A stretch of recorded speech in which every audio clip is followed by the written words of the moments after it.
یم بار پا گناہنو دا تمام جہان مولا استغفر اللہ استغفر اللہ بل درد جڑا نسکستا پا در کوم جڑا استغفر اللہ.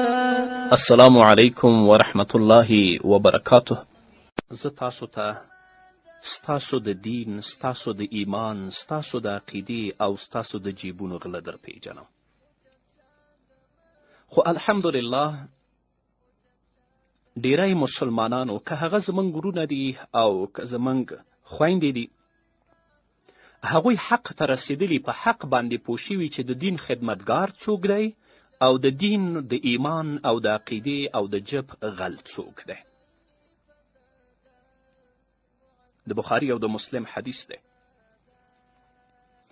راویه د حدیث ام المؤمنین عایشې صدیقه رضی الله تعالی عنها ده. هغه فرمایي سأل رسول الله صلی الله علیه وسلم اناس عن الكهان فقال ليسوا بالشيء فقالوا يا رسول الله إنهم يحدثون أحيانا بشيء فقالوا حقا فقال رسول الله صلى الله عليه وسلم تلك الكلمة من الحق يختفها الجني فيقرها في أذن وليه فيخلطون معها 100 كذبة. ام المؤمنین عایشه صدیقه رضی الله تعالی عنها فرمای چې څه خلکو د نبی کریم صلی الله علیه وسلم د کاهنانو په باره کې پوښتنه وکړه. د فالبین، کف شناس، رمل انداز، کوډګر دا ټول پکې راځي. نو نبی کریم صلی الله علیه وسلم دې خلکو ته وفرمایل چې دا هیڅ شی هم نه دي. نبی کریم صلی الله علیه وسلم وایي انهم لیسوا بالشیء، دا هیڅ شی هم نه دي. نو هغو خلکو عرض وکړ چې یا رسول الله صلی الله علیه وسلم دوی خو کله کله یوه خبره وکړي او هغه خبره رښتیا وي. کله چې کوډګر ته ورشي یا ځینې فاسدو تعویزګرانو ته ورشي، بیا پټې او د غیب خبرې درته شروع کړي چې په تا باندې داسې شوي داسې شوي داسې شوي. چونکه دا ورتلونکی د قرآن او د حدیث نه بې خبره دی، جاهل دی، دا هم ورته وایي هوکې د هغه خبره تاییدوي. نو نبی کریم صلی الله علیه وسلم ورته وفرمایل دا کلمه د حق یوه خبره وي چې یو پیری یا جنې یاده کړي او د خپل دوست، د شیطان دوست څوک دی، همدغه کاهن د ده په غوږ کې واچوي او دې پیري د فرشتو نه اورېدلی وي او هغه کاهن ورسره بیا 100 نورې راټولې کړي او دروغ ورسره یو ځای کړي د خلکو ترمنځ تیته کړي. د مسلمان عقیده د هغه د ټولو اعمالو بنسټ او اساس تشکیلوي. که عقیده سالمه وي، په هغې کې شرک نه وي، خرافات نه وي، بدعت نه وي، مزخرفه عقیده نه وي، نو دا چې کم نیک عمل کوي دا امید شته چې الله رب العزت په خپل دربار کې قبول او منظور وګرځي. اما که خدای مکړه عقیده فاسده وي، شرکی عقیده وي، مزخرفه وي، هغه د بدعاتو او د خرافاتو نه ډکه وي،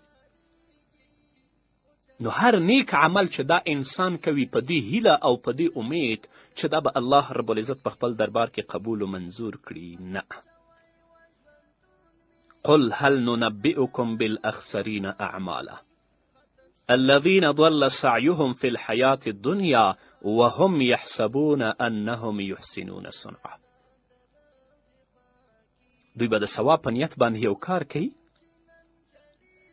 لکن د دوی هغه ثواب او د دوی مشقت هغه ټول ضایع شوی، برباد شوی، هیڅ هم نشته دی. د مسلم حدیث دی. راویه د حدیث صفیه بنت ابي عبید ده.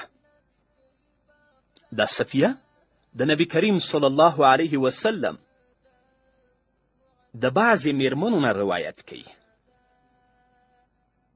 هغه فرمایي چې نبی کریم صلی الله علیه وسلم فرمایل من اتی عرافا فسأله عن شيء فصدقه لم تقبل له صلاة 40 يوما.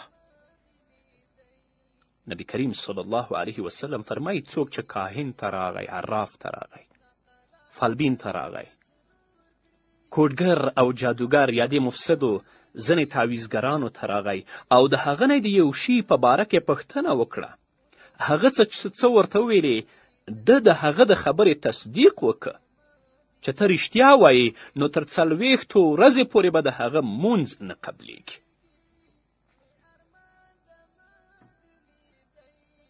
هغه ورونه چې په کوډګرو ګرځي، هغه ورونه چې په فالبینانو باندې ګرځي، یا هغه خویندې چې هیڅ تعویزګر و کوډګر او فالبین ته نه دی پاتې، هغوی دې د محمد رسول الله دا وینا په خلاصو غوږونو باندې واوري. او په ځینې روایتونو کې خو راځي چې په تش ورتګ سره یې 40 ورځې لمونځ نه قبلیږي. او دا چې د هغه خبرې تصدیق وکړي، کم قرآن چې په محمد رسول الله نازل شوی په هغه باندې کافر شوی.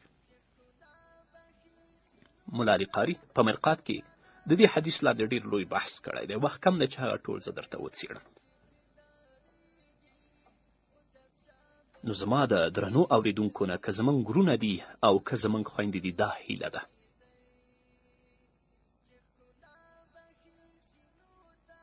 چې تاسو په دې باندې پوه شئ چې د قرآن خدمتګار څوک دی، د محمد رسول الله صلی الله علیه وسلم د سنتو خدمتګار څوک دی، څوک ستاسو تر غوږونو د الله کلام او د محمد رسول الله احادیث در رسوي، او څوک ستاسو د جیبونو غل دی، څوک ستاسو د ایمان غل دی، څوک د ستاسو د عقیدې غل دی. په دې باندې باید تاسو پوه شئ.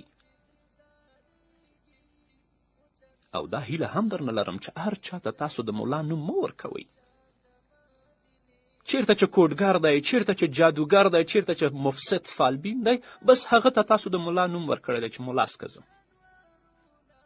دغه مولا دی الله ستا سره غرق کړي چې ستا عقیده یې در خرابه کړه. هلته که د جماعت او د مدرسې دپاره څوک 15 روپۍ درنه وغواړي، خو ولاکې ورکړي. او د فالبین و جادوګر څخه چې بیا روان یاستئ، که ورونه دي که خویندې، که 10 زره هم درته ووایي بیا یې نو پروا نه کوې، که 20 زره هم درته ووایي. تا که احمق در جهان است مفلس در نمیماند. چې احمق په دنیا کې وي نو مفلس به څنګه بند پاتې شي.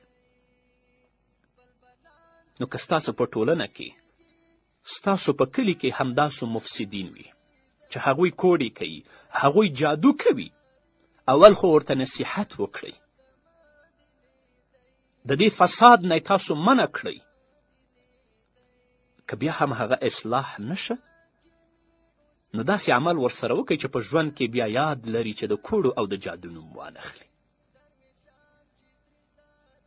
نو هغه کسان چې د الله د دین لپاره، د رسول الله د سنتو لپاره کار کوي، چې هر څوک وي د نړۍ په هر ګوټ کې ژوند کوي، الله دې د هغه مرسته وکړي. او د ملا په نامه چې د خلکو د جیبونو د عقیدې او د ایمان غل دی، په لومړي سر کې د الله نه ورته هدایت غواړو.